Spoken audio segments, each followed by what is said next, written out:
Hi guys, I'm Davey Gerald, and welcome to another episode of the Animation Resources podcast series, Animated Discussions. I'm a storyboard artist in TV animation and serve as the director of programming at Animation Resources. Animation Resources is a 501c3 nonprofit that specializes in art curation. We preserve art from the past so it can be used to inform art of the future. And we provide context for everything we share, the history behind it, information about the artists who created it, and how the ideas can be applied to your own work. If you're not already, I highly encourage you to become a member of Animation Resources. Paying members get access to a new reference pack every other month. Reference packs include rare animated films and ebooks, filled with cartooning and illustration, all work you'd probably never otherwise see. You can sign up right now at animationresources.org/membership. One more time, that's animationresources.org/membership. And today we have a very special guest, Christian Roman. Christian is a storyboard artist and director with over 30 years of experience in both TV and features. He storyboarded on 55 episodes of The Simpsons and on the Pixar classics Toy Story 3, Toy Story 4, Cars 3, Onward, and Elemental. He also directed on the TV series Fillmore, Mission Hill, and The Twisted Tales of Felix the Cat. He's currently on the faculty at the School of Visual Arts. Thank you so much for being here today, Christian. Thank How's you for everything having me. going? Great. I mean, good. I don't want to say great. So I know you're a member of Animation Resources. So Mhm. just wondering, what are your impressions of our reference packs? Like, do you see anything useful in there? Oh, I see so many things that are useful in there. So many different resources. I mean, me personally, I looking at all the storyboard stuff and the things from like Mm-hmm. television commercials, classic television commercials, and um, some of the old like Warner Brothers cartoons, just to see how how clean everything was for certain. Like I always had this impression of like clean and tight storyboards was a new phenomenon, but I mean, there's some boards back in the day that were just beautiful and really highly rendered. But also just seeing the economy and um, the craftsmanship that was done just in like throughout the history of animation is really fun. So it's definitely so useful. Yeah, I think the boards, from what I can tell from commercials, are as tight as they get in the Yeah, industry. yeah. Maybe they had to be for the people buying them. I don't know, Yeah, it definitely but I've feels noticed like the it's same a thing. yeah, it's a kind of a combination of like they're selling the idea to clients, but also, I mean, it's just really well done. I think Yeah, I don't know a board artist that doesn't look for the opportunity to make it as pretty as they can, even when they've got a tight deadline. Like I can tighten this up a little bit more. Yeah, so because most of us are artists first, right. and so that's Yep. what we're just naturally inclined to do is to make it pretty, even when we don't have to. Yep. Absolutely. So, what inspires you to create? This is something I like to ask all my guests. Like, Mm. do you like to see your ideas finished on paper, or do you more just enjoy the process? I I actually really enjoy the process.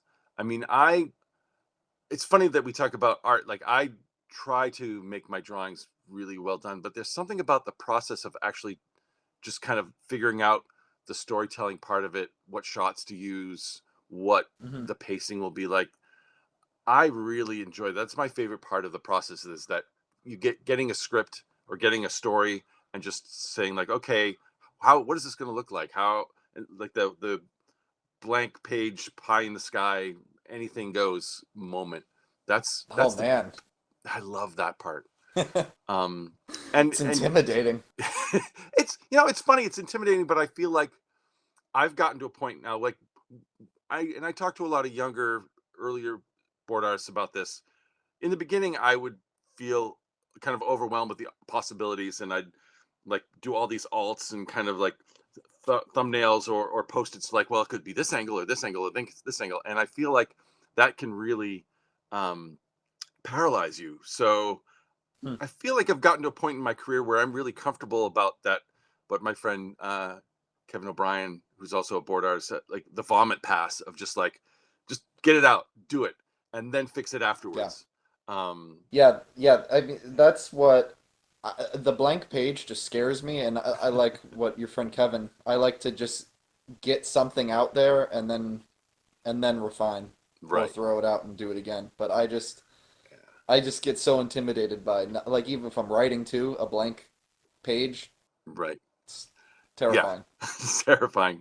But also to talk about like things that inspire me. Um, Hmm. Certainly, it runs the gamut from certain artists. Like I mean, like growing up in the industry and like looking at famous like even before that, like Andrew Loomis and Alex Toth and um, Hmm. like even when I was starting, like Bruce Timm stuff was really inspiring. But also, I loved looking at like the Disney masters, like Frank and Ollie, and that kind of animation. Evan Earl. It's like a lot of that clean line stuff, but even like broad gestural stuff. Like when I was on Felix the Cat, we were like in this time of like looking at old classic Fleischers and um, just like the broad animation and the it's funny because I've tended to work on projects that are very grounded, but the animation that I love the most is like the Tex Avery stuff that's just crazy and like Hmm. doesn't have any logic to it at all. Um, and I kind of miss that in animation. I kind of wish that there was more of that, just comedy for comedy's sake. Hmm. But like all I just get inspired by like good storytelling, classic like funny humor, and then I was gonna say also like filmmaking, like live action filmmaking inspires me. Like looking at stuff either as far as like Wes Anderson on one side, to Spielberg, to um, like Hitchcock, you know, all sorts of stuff like that. Billy Wilder. Just Hmm. I'm all over the place as far as inspiration goes. David Lynch, David Lynch. the Oh man, it was late so David sad. Lynch. Yeah. Yeah, I was talking to a friend Yeah. of mine about how his just imagination inspired me so much. When I was in college, Twin Peaks came out, and that just blew my mind as far as the idea that something that weird and strange could be on television, and it was so inspiring And have a huge audience. and have a huge audience and like Yeah. something that everybody talked about and accepted. Like there's a woman walking around with a log that she talks to. Like, sure, that works. He's got a cartoon brain, I think.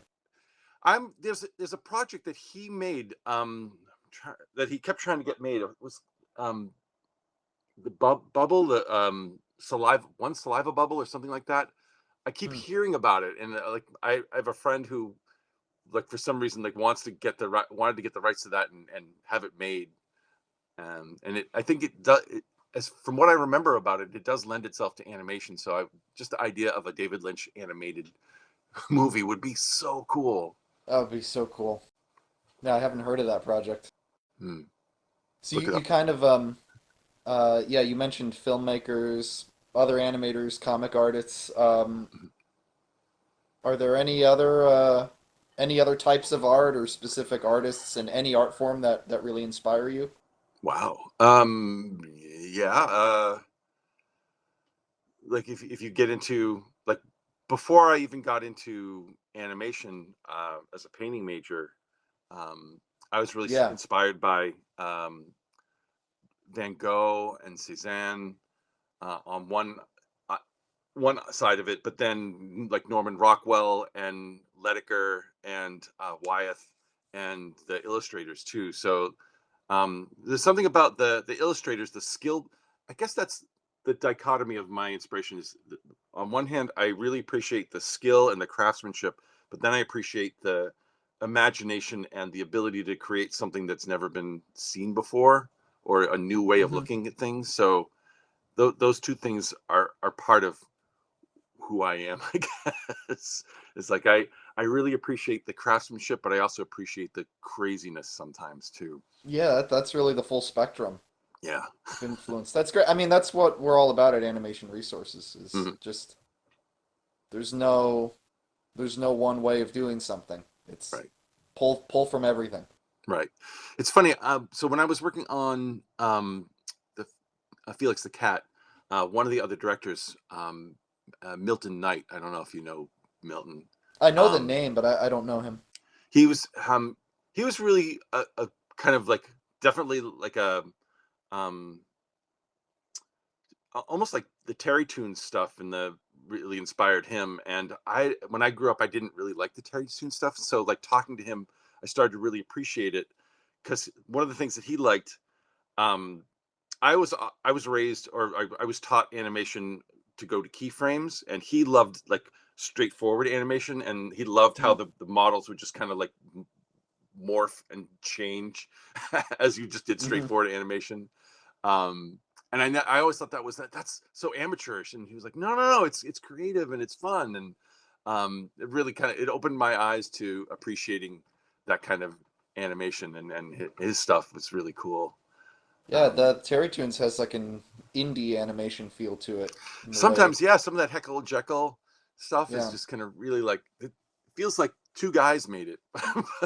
yeah. um, yeah, So yeah, you mentioned you were a painter first. So yeah. how did you go from painting to storyboarding? It was a long and winding road. I so when I was in high school, I knew I wanted to be an artist, but I wasn't sure what kind of artist. Mm. And at that time, I didn't even being an animator was the furthest thing from my mind, even though I loved cartoons and stuff. Um, but I thought, oh, I couldn't get paid for it. Um, so I went to, I got a full scholarship to Boston University, and unfortunately, they only had four art majors. They had sculpture, graphic design, art education, and painting. And I figured, well, painting was as close to like illustration as I could get. So I was a painting major for 3 years, and it really did a great job. They had a 2 year core program, and I learned um, like solid volume and perspective and composition and stuff and color theory and really great like basic things that I think every artist should know. But by my senior year, I realized that I just didn't want to be a painter. Um, but I was also really involved in the acting program, like acting clubs and music and writing, and I started to realize that animation had all those things. So Yeah. instead of instead of what I should have logically done is like transferred into an animation program. I just like, well, I'm an artist, I can do this. So I just I got an internship while I was in Boston at a local like animation commercial house called Olive Jar, and they did a lot of stuff for MTV.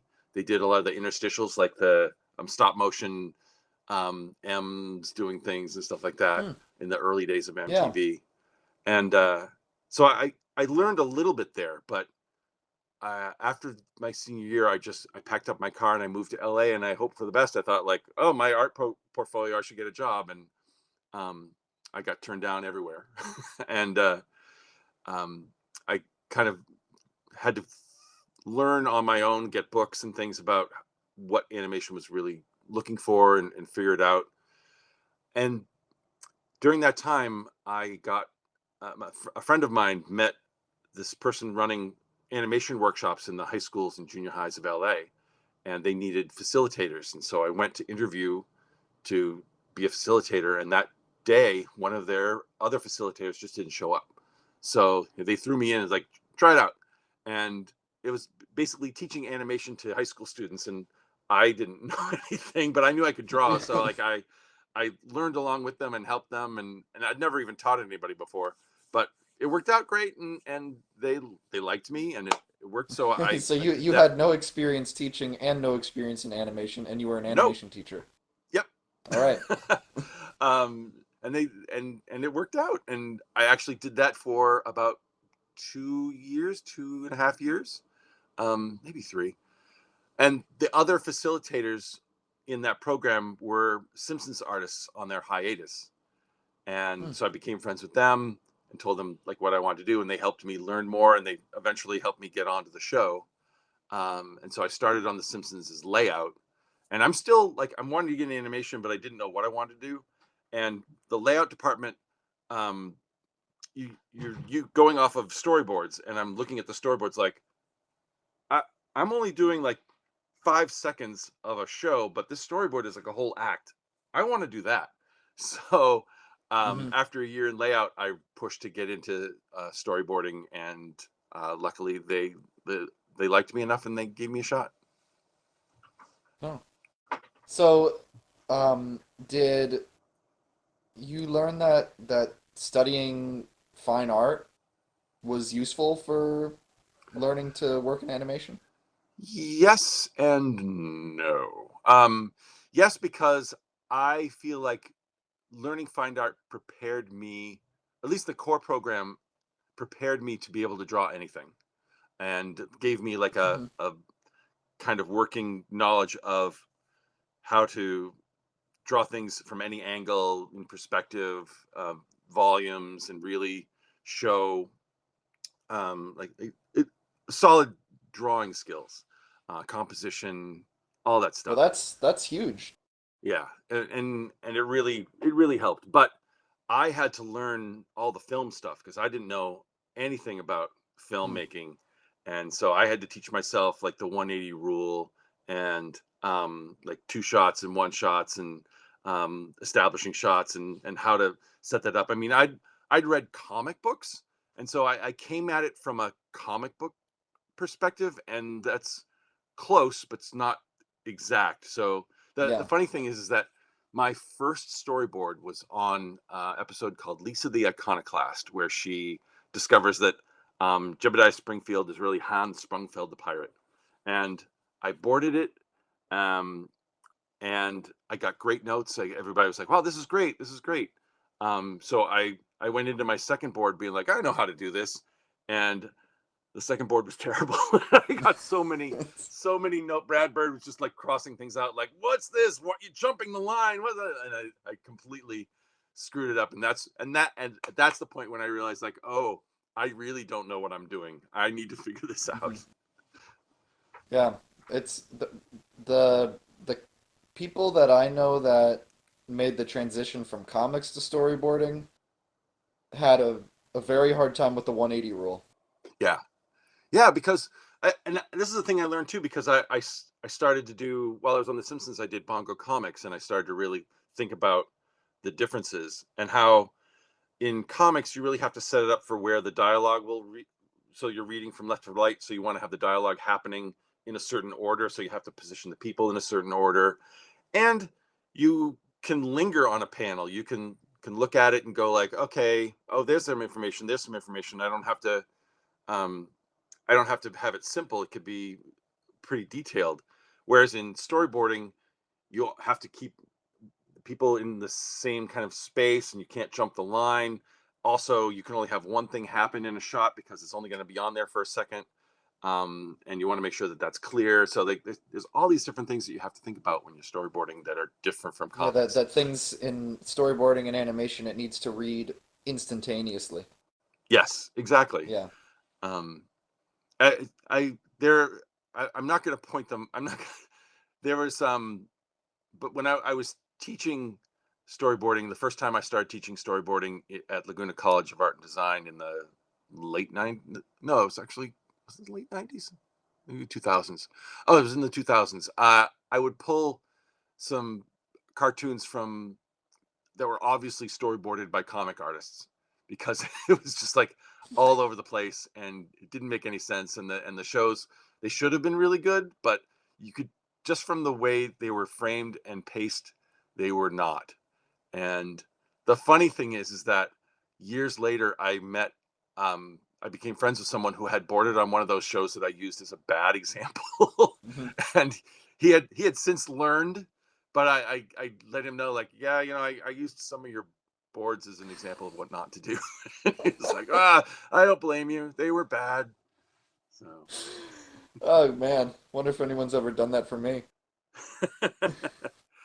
uh I didn't. I didn't ever make comics, and I still struggled with the 180 rule for like my first year of boarding.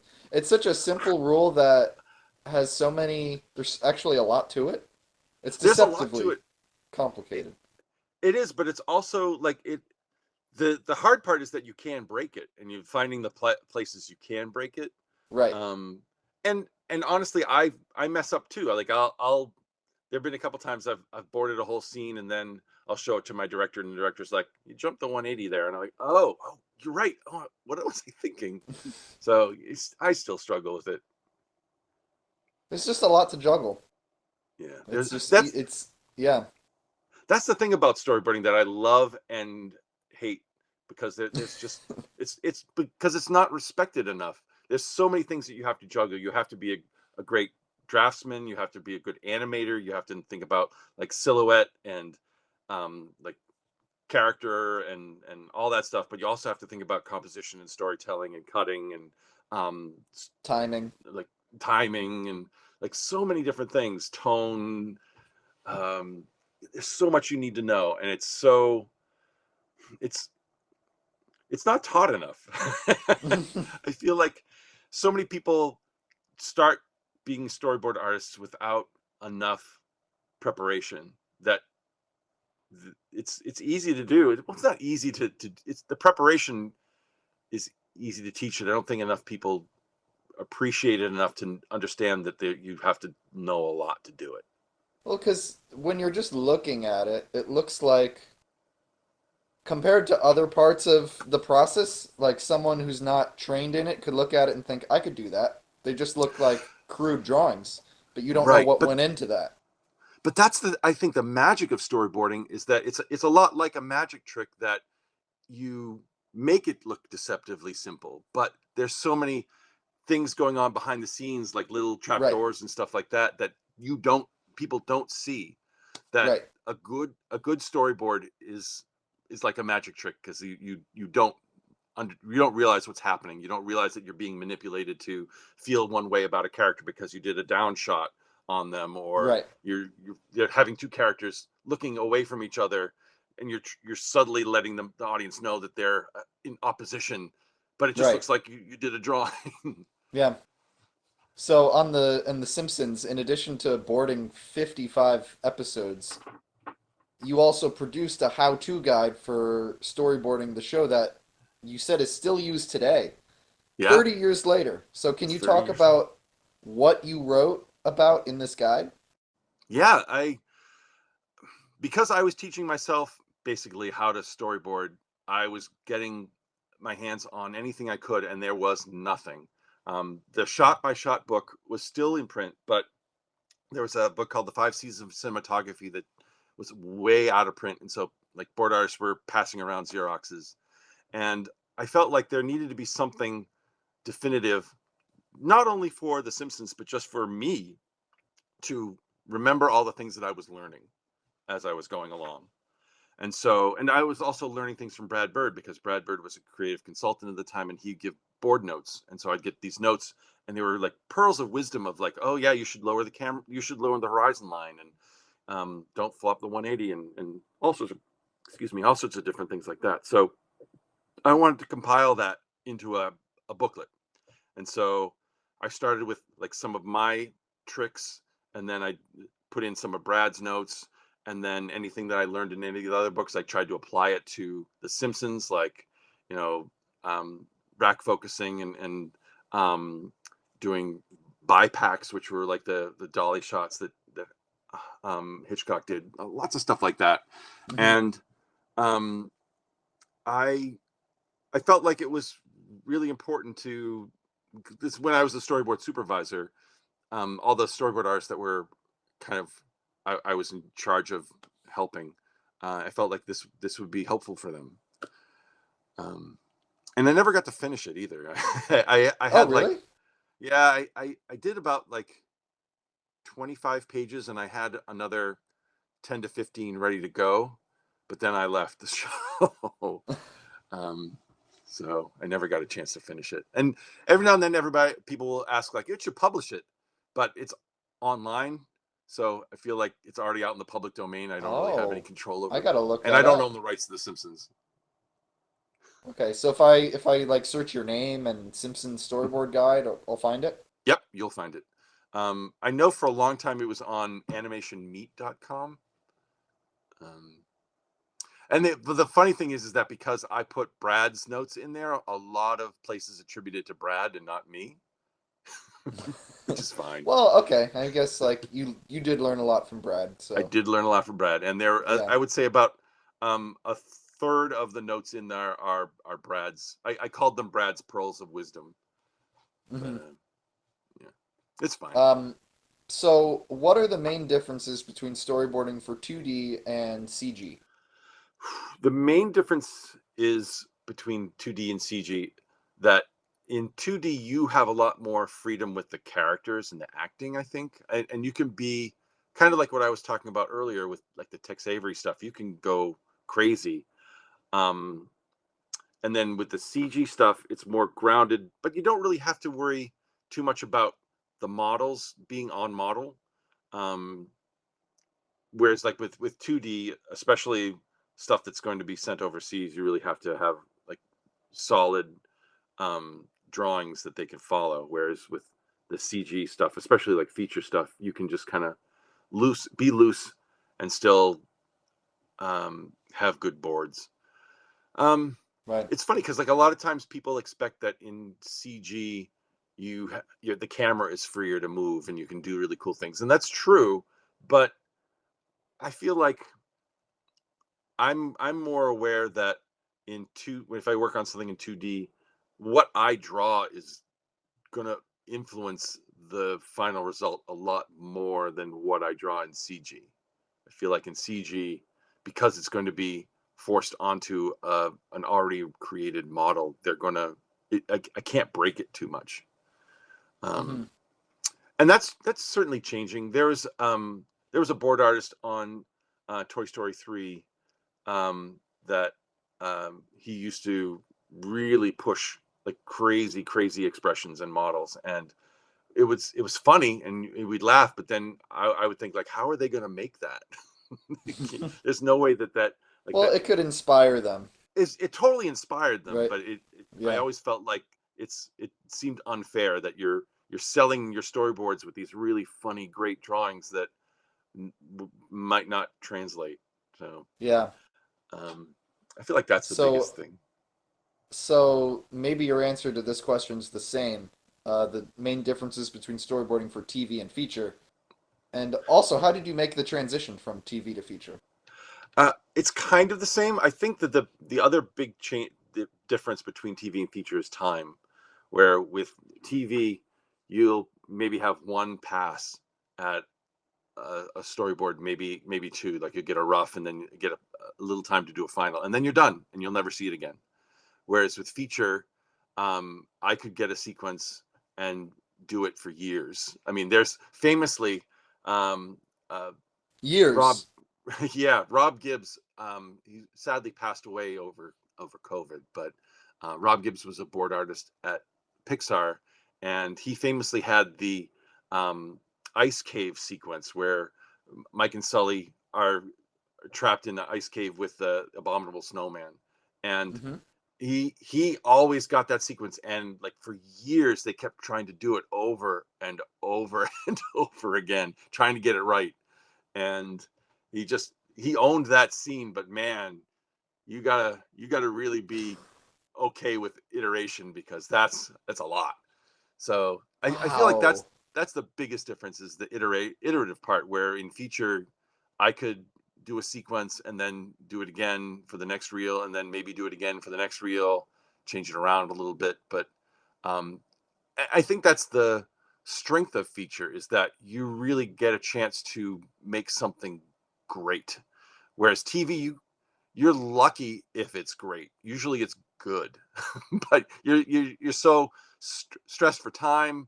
You're trying to get it out that you hope that it's good. And that's Right. why I'm You gotta always it's you gotta super. just kind of do the job. It's gotta do the Yeah, job. yeah. So that's why I'm Save always. save greatness for certain sequences if you have time. Yeah. Yeah, save it for specific sequences, and if the director and the production really value that moment, maybe you'll go back and refine it and make it even better. Um, but oftentimes you don't have that, and oftentimes you just gotta you gotta do that episode, move on to the next episode, and then move Hmm. on to the next episode. And so that's why you really want really strong artists in there to be able to hit it as far out of the park as they can as Hmm. soon as possible. Whereas with feature, you've got time. You've got time to iterate and do a couple passes and go okay, that was good, but how can we make it better? And I think that's what I really enjoy about feature is that I like looking at something and going how can I make that better? In fact, that's one of the things that we do all the time, not just for our own projects, but any movie that comes out, we would sit around and go oh, that movie was good, but here's what I think could have made it better. Just curious, on the Simpsons movie, did you have the luxury of time like you did at Pixar, or was that done on like a more of a TV schedule? It was a hybrid. It was more of a TV schedule. Um, and the way but the structure of the production was much more like a television show. Hmm. um Unfortunately, it felt like the the board artists didn't have as much input as I did at Pixar, because the writers, they knew their job, but they also, this was the first time they were writing a feature, and they kind of would make things, um they would try things and then they would try again, and I never really got any input on the trying again part. I just would be given the way it is on the show is you're given a script and you get to draw it. And so Yeah. I I would get multiple versions of a sequence and redraw it, and I would try to make it better, but um for the most part it was just um it was like a very long episode. Yeah. Yeah. So how has storyboarding changed in the last 30 years? It has changed so much in the last 30 years. Um, it's, I mean, when I started, it was all on paper, and it was all,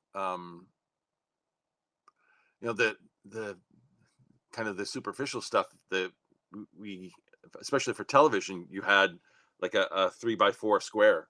So you Mm. had a smaller area to draw in, and you had to kind of compact everything into that space.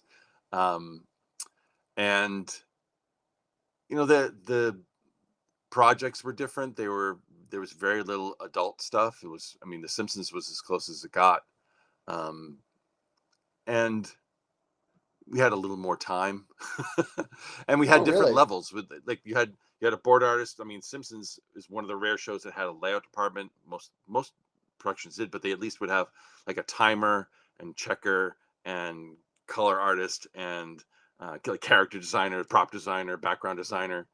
Where I feel like now, once digital came in, the job creep has gotten to the point where the board artist is doing a lot of those jobs. They're doing the timing, they're doing the background design, they're doing character design. Um, At least preliminary. yeah, at least preliminary. Um, I've never and had to actually do finished designs, or maybe some have.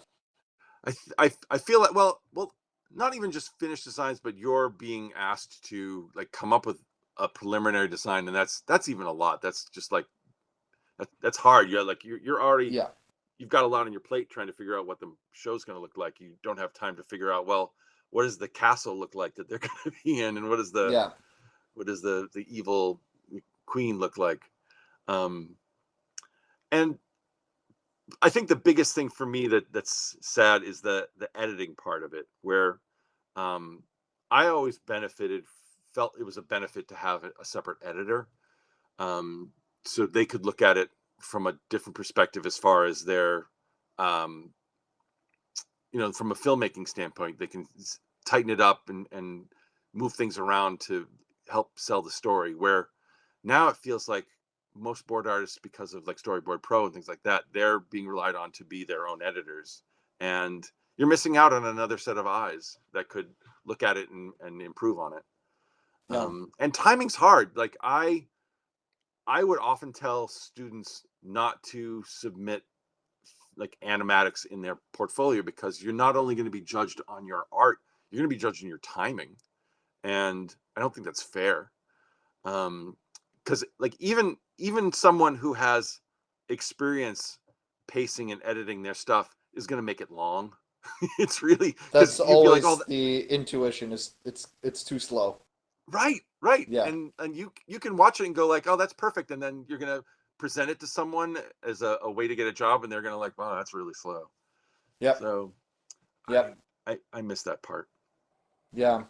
You also mentioned more time back in the 90s. Yeah, I felt like so like on The Simpsons. I could be wrong, but I seem to remember having at least like 3 weeks to do a board, maybe two, but I'm pretty sure it was like 3 weeks. And now it seems like it's like at best 2 weeks, maybe a week and a half to do. Like from what I've heard. I mean, in it, I For how haven't much of done a TV. board? 15 pages. Oh, So I could have three wow. weeks. um, Wait, but that's still now, fast. eh, um, I mean, we're working. I was working with layout, so I didn't have to. My characters were on model, but I didn't have to be um, super polished. Um, I got super polished toward the end of my career just because I could draw the characters. I was like, I could do this. But the early days, it didn't have to be. Um, but I mean, that's just boarding. But now you have people that you're given that amount of time, but you've got an audio track. You've got to add sync up the audio and move things around and um, create an animatic, and um, that's just too much. It's too much work. Yeah, but So, like I was saying, also feature is different. Like there's certainly tighter deadlines in feature sometimes. Like I could be given like 3 or 4 script pages and being told we need this in 3 days, and so mm, you'll just like do it as quickly as possible. Um, and that I I feel like imagine that's maybe starting to. there's moments of that, and there's also more downtime too, right? It's just kind of Yes, whatever's yeah, needed at a absolutely. given moment. That's the other big difference between like a TV and feature, where TV you start and you don't stop. It's a shorter run, like you maybe only have 6 to 8 months, but for feature you're on it for like 2 to 3 years, and you've got ebbs and flows. Like, okay, we've got a screening. All right, now we're waiting for rewrites, and now you got a screening, and now we're waiting for rewrites, and now you got a screening. So Yeah. it definitely is a roller coaster. Um, so what was it like directing TV, and how did you get into that? I loved directing TV.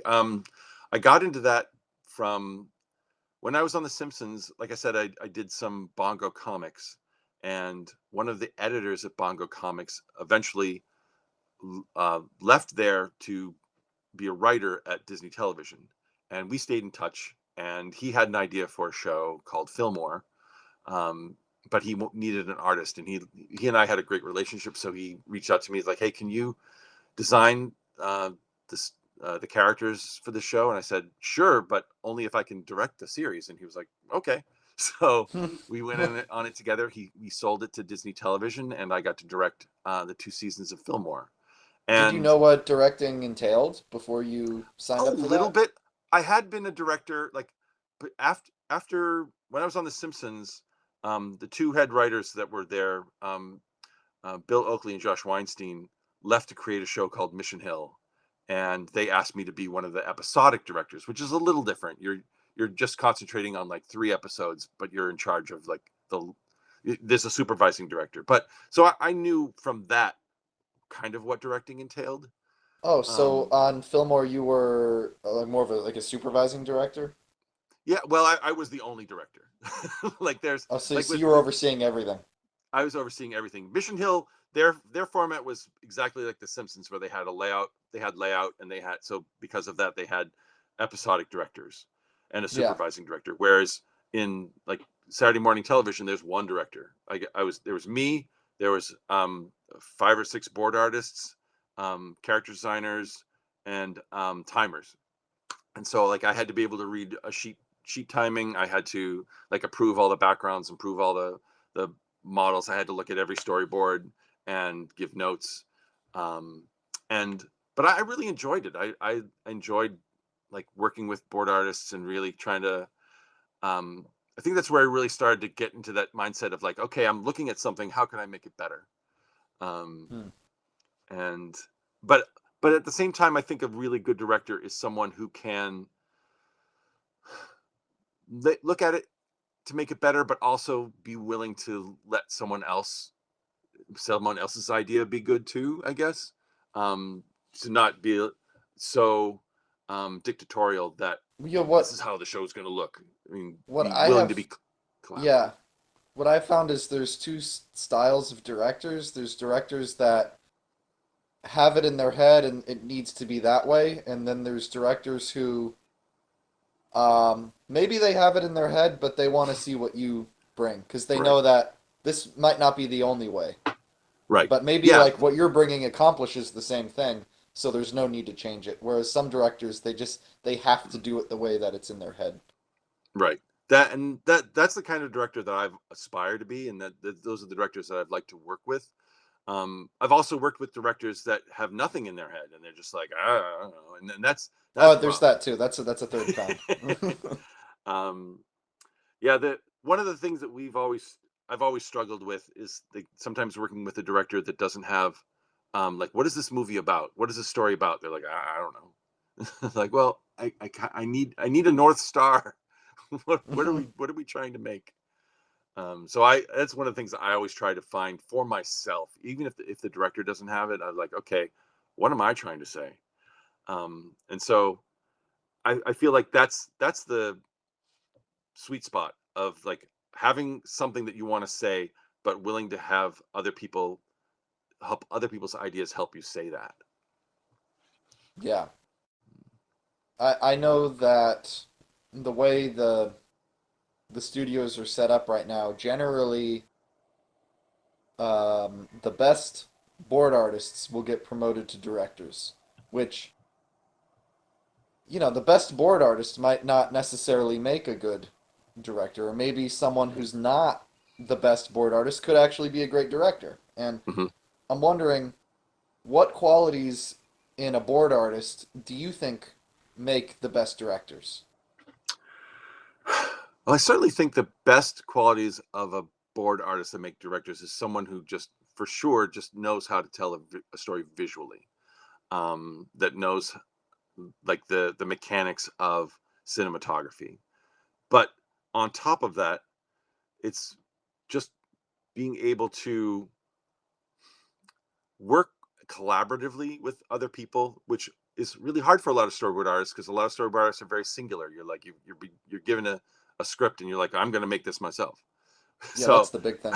yeah, I know a lot of board artists that become directors that just come in and go like, I'm just going to board the whole movie myself. I'm like, you don't have time. Um, so it's someone that it's willing and able to delegate is a really important part, and to be able to take notes. That's a skill that you get as a storyboard artist, where you're showing something to a director and a director is giving you notes, and you have to be able to take those notes in a way that's constructive. A lot of times Hmm. people get really defensive or really get angry, and it's not helpful. And as a director, that's worse, because even though you are the person in charge and it's quote unquote your vision, you're going to be getting notes from people. You're going to be getting notes from your team. You're going to be getting notes from executives, and you can't let that paralyze you or affect you emotionally. You've got to really kind of be objective as best you can and just go like, okay, I've gotten this note from several people. What does that mean to me? How can I incorporate that? So I think that's a skill that a lot of board artists don't necessarily cultivate. And I think it's important as a director to do that. To both learn how to receive notes and give notes. Yes, exactly. Yeah. Um, Beyond that, I mean, at Pixar, when I started, they were trying to bring in people from different departments to be directors. And famously, I worked on Newt, which was ultimately they decided not to release. And the director on that was Gary Rydstrom, who is hugely Oscar-winning sound designer, and he's a really nice guy, and he's got a great kind of like story sense, and he had always wanted to be a director, so he was given an opportunity. He directed the short Lifted that Pixar did about the two aliens trying to abduct a guy from a house. Oh yeah, that's great. So he directed that, and then was given the Yeah. opportunity to direct this movie. And unfortunately, it was it had a lot of things that went against it, as far as like they gave it a smaller budget, and they gave him a first time producer, and there were a lot of things that ultimately just didn't go well. And then the final nail in the coffin, unfortunately, was Rio came out, and Rio, the story of Rio was very similar to the story of Newt, just with different animals. Um, and so that ultimately got shelved. But because of that, there was this now kind of prejudice towards anybody that wasn't a storyboard artist to be a director. They felt like, well, that was the mistake, is that we had someone that didn't know story become a director. And so from that moment on, all these people that were hoping, like in animation or in other departments, that were hoping to possibly get a chance to direct, suddenly that door was closed. And Yeah, so, that's why I asked about like what qualities in a board artist make the best director, because I don't even know of any other pipeline to director in animation other than right, I being a I board feel like artist. there are a lot of people in animation, animators, that can be good directors. Like, I mean, you look at like Henry Selick, or um, Tim Burton to a certain degree. People that came up, even John Lasseter started out as a animator.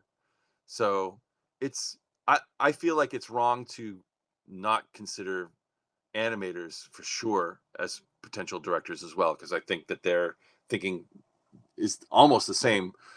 Um, the difference is that you have to be able to think um, globally, rather than um, on the minutia and the small stuff. From Right, from I what guess I as an understand, animator, your day-to-day is more zoomed in. right, right. And Yeah. I know a lot of animators that have gone on to become directors and struggled with that. And I'm not going to say any names, but there's a director that I have friends that worked with, who was an animator, and he wanted the boards to have like eye blinks, and some mouth assignment, and so like it's like I this you I don't I you don't I had that. I had that on a job once. you don't necessarily need those. So Yeah. and I feel like that comes from that animation perspective of just like, I got to really make this sell the animation right now. Like it's a board. You don't really need that just yet. Um, so, um, do you have time to create for fun? Also, how important do you think that is? I think it's really important. I don't do it. um, let me take that back. I do create on my own, but I don't draw. I feel like a lot of my creative energy in drawing is given to the job. And so when Hmm. I do stuff for myself, I find I'm writing music, or I'm performing improv, like going acting and stuff. Do I'm doing. you do improv? I Are you in a do. group or? I'm in a cast in Oakland. We our name is Limited Breadsticks. Um, and even before that, I was doing a lot of improv at Pixar. I really got into it. I got into improv back in the 90s, when I read Joe Ramp's memo to the story artists at Disney. And in there, he talks about taking classes at the Groundlings in LA, and how Yeah. useful improv is to a board artist. And I realized, well, I want to incorporate that. So I started getting into improv, and I've been doing it ever since. And I really do feel like improv helps my boarding, my attitude towards boarding, my ability to like generate multiple ideas and not feel obligated, or that any of them are precious. They're just like, oh, here's an idea, here's an idea, here's an idea. So I do that. So How those are often the does your team perform? we do once a month. Okay. We're actually performing tomorrow in the SF Sketchfest, Oh, which is a big deal. congratulations. Thank you. So we're performing a lot. I'm also starting to get into doing like video sketch stuff. We were doing some of that at Pixar. A lot of the board artists, we as a board artist, especially in feature, it's a little frustrating because you'll work on something and you may not see the final version of it for months, if not years. So we Yeah. were all getting frustrated with that. So we were, and being told what to do. So like, let's make some video shorts just for fun. And so we started making video sketch stuff, and I'm I'm going to start doing more of that now too. I feel like that's a great way as a filmmaker just to use my phone and shoot some stuff just for fun. Well, that's so you are creative in your spare time, just not drawing specifically. Right, exactly. Yeah. Um, Uh, yeah, I I spend my free time very similarly. cool. Because Um, I'm in a sketch comedy troupe. Nice. Oh, that's great. Do you just Hmm. perform on stage, or do you do any kind of video stuff? Mostly perform live, Cool. like at Wow. UCB and at Flappers in Burbank. How often do you perform? Um, we'll put on a whole new show once every maybe 4 months, but Oh, that's wow. like a 60 to 90 minute show with all like a original written material. Wow. That's cool. It's like SNL format. I mean, they do it every week. We'll Yeah. because we're all just doing this on the side. Yeah. So You we're don't able have the whole to, week. yeah, we're able to get out like do a new live show about once every 4 months. You ever get inspired to like want to Oh, animate some? yeah, all the time. Yeah. Uh, a lot of the at least animatics, sometimes animating something all the way through is a lot of work, but a lot of the animatics I make come from sketch ideas that me or my friends will have. Is that Nice. the same with you with Yeah. doing improv? Yep. Yep. I've got a whole stack of ones that I want to storyboard. Even though, like I said, I don't find myself drawing as much on my own, but I get inspired by that. Um, just like I want to figure out how to animate this, and Yeah. that's the other frustrating thing for me is that so much technology has happened in the last decade or so that makes animating so much easier on your own, but I have to learn it. So I'm like, okay, I'm gonna figure out TV Paint and I'm gonna animate this. uh, Yeah, I've been using Harmony for years. That's my Harmony. go-to. Yeah, I figure like so many studios are using Storyboard Pro that I'll probably And have to learn Harmony that. has like the same layout, same tools as Storyboard Pro. So Right. it's a very easy transition if you know Storyboard Pro. I I don't know it well enough. I When I was at Pixar, Pixar has its own storyboarding program, which is pretty old, and Hmm. I was part of the vanguard that were trying to get it remade. And so we were Hmm. working on a new program called Rex. And because of that, I was looking at all the storyboarding programs that are out there. And I looked at Storyboard Pro. There were a couple people at Pixar that really love Storyboard Pro. I tried to use it and I didn't like it.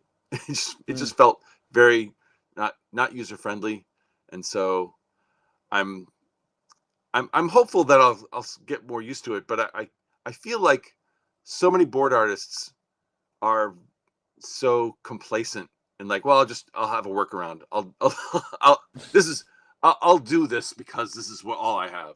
Whereas Hmm. like at Pixar, it was kind of frustrating because the animators got whatever they wanted. Like Hmm. if there was a bug, a tiny little bug that like there wasn't a cup holder, they just said like we need a cup holder, and the studio was like, yeah, we'll give you a cup holder. Where the board artists are like, ah, all of my drawings disappeared. That's okay, I'll draw it again. It's like so Oh, I'm I look at surprised. I, I don't know, I I I look would at have Storyboard assumed you Pro guys that were way. using Storyboard Pro. Yeah, I don't know, Storyboard Pro. I feel like from looking at it objectively to what we would wanted to use for Pixar's program, I felt like Storyboard Pro is a terrible is not a storyboarding program. It's a really bad animation program. Like it's like an animation program that stripped out half of it. So Mm-hmm. it's like it's not elegant enough to just be simple storyboarding. It's got all this other stuff that you may or That's may true. not use. That's true. Yeah. That's true. But that's why the transition from that to a full-on animation program is seamless. And you can without like exporting or importing, like you can directly transfer your Storyboard Pro project into a Harmony Right project. in harmony. Well, Yeah, and it's I all mean, there and it's timed out and basically like you finish your board in Storyboard Pro, put it into Harmony, and you've got keyframe animation done. how many studios actually use Harmony? I have no idea I because feel like it's like, yeah, this is great benefit, and the studios are like, we're just sending this overseas, but we're going to use exactly. Storyboard Pro. Yeah, maybe they use Harmony overseas. Maybe. I think they do in some of the studios in Canada when they send it there. Okay. Yeah, Maybe and maybe then not in that's cool. Korea. That's really Yeah. cool. So you've also been teaching for a long time. Mhm. What do you think is lacking in animation schools today, and how do you think it could be improved? You mentioned a little bit Well, I about mean, you wish there was more storyboarding. yeah, that's my biggest beef is that um, I don't feel like storyboarding is given its due as a career.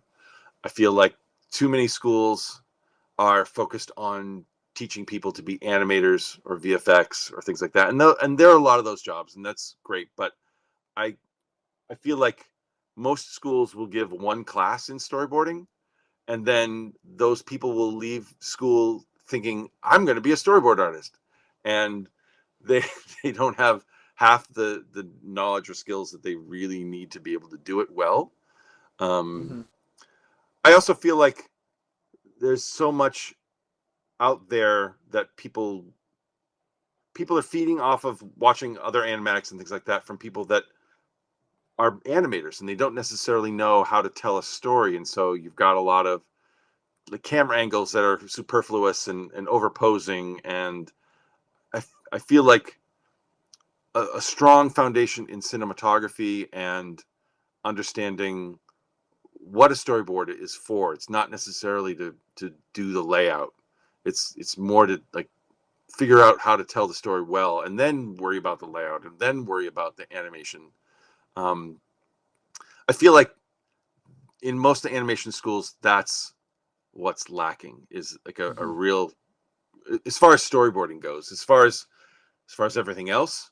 um, I also feel like the historical part of animation isn't really told enough, and that's why I kind of like animation resources a lot because it has that there, but I wish that more students were exposed to the older kinds of animation and stuff like that. It feels like so much right now is focused on anime and the kind of chibi style of stuff. I mean, there was notoriously the Cal Art style that was going on for a while. That was part of that.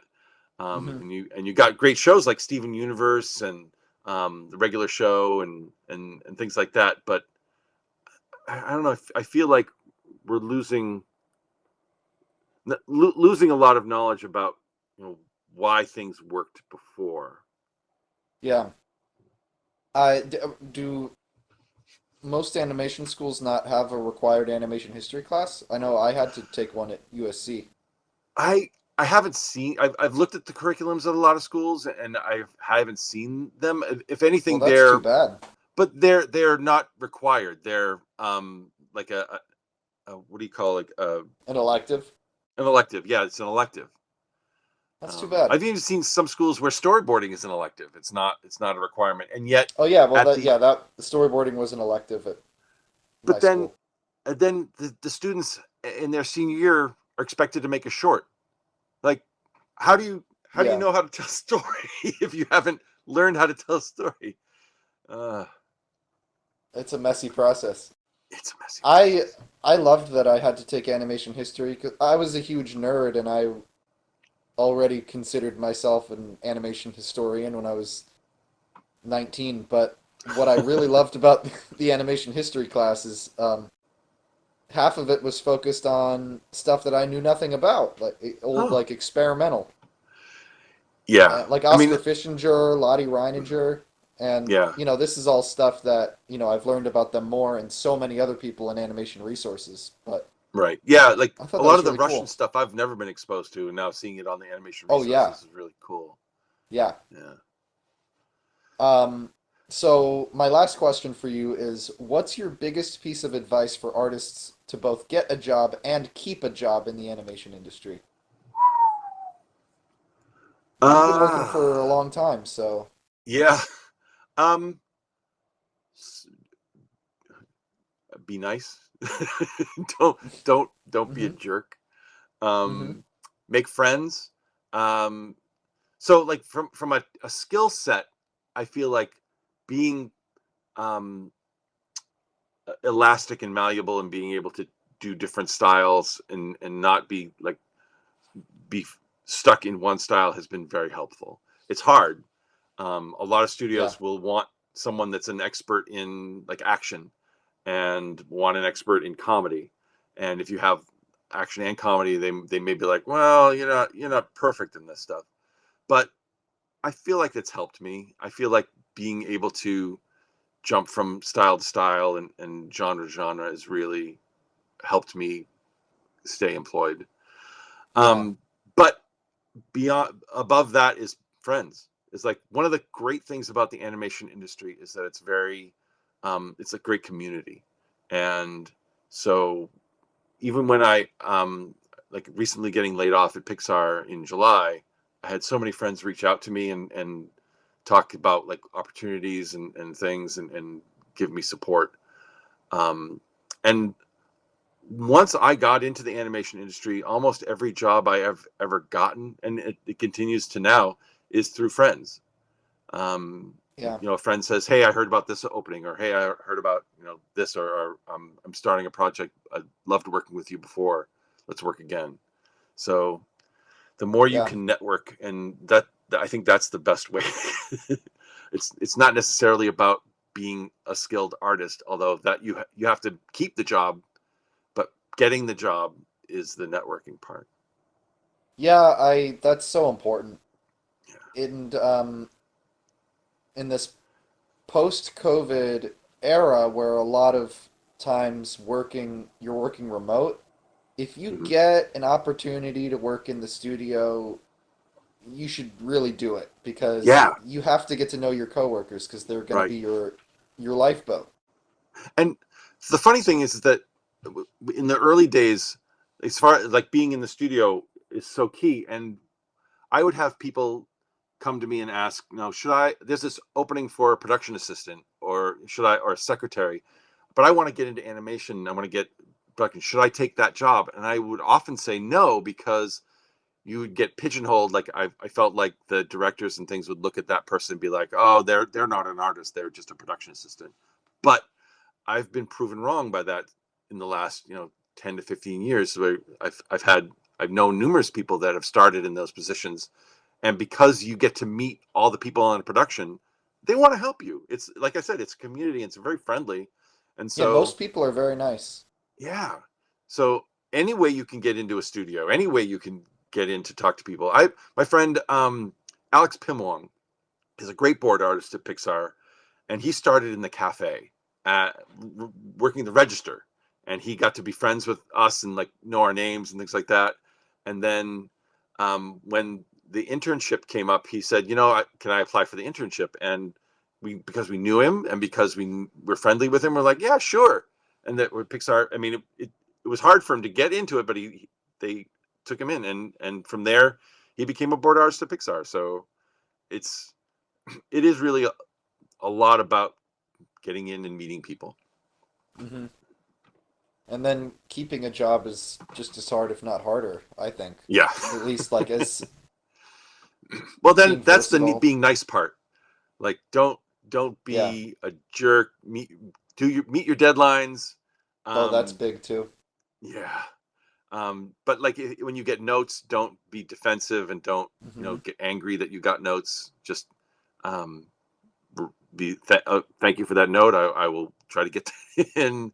I mean, you can defend your note by saying like, well, this is the reason I did that. But if the director says, well, I want Right. it this way, then do it. Right. Leave it at that. If you're going to defend it, you can just say why you did it respectfully, and then Right. that's it. Yep. That's it. Because it's not your project. Hmm. And I've also heard the advice, and I've found this to be so useful to look for the note under the note. Yeah. Sometimes, like a director who just maybe doesn't have enough time to really like have a solution to whatever's Hmm. bothering him, and he might have a solution anyway, but it's obviously not the right one. But Right. think about what rubbed him the wrong way, Hmm.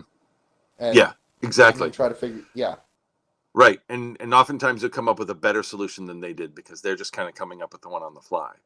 yeah, and they've got 30 things going on at once. Right. So Absolutely. yeah. Well, thank you so much. This was really great. I'm sure the membership will love it. They'll get a lot out of Yeah. it, especially Cool. anyone who wants to be a board artist. Yeah. And honestly, if anybody wants to be a board artist and wants to ask me any questions, I'm always happy to answer questions for people. Great. Well, thank you so much. Don't forget, if you're not already, I highly recommend becoming a member of Animation Resources. With the bi-monthly reference packs curated by our board, the bonus archive, and the podcasts, you will have a great start at building a personal library of reference material that will serve you for your entire artistic career. And it's a huge bargain. It's only $70 per year if you're a student or educator, and $95 per year for the general membership. There's also a quarterly membership, which is $30 every 3 months. You can sign up right now at animationresources.org/membership. One more time, that's animationresources.org/membership.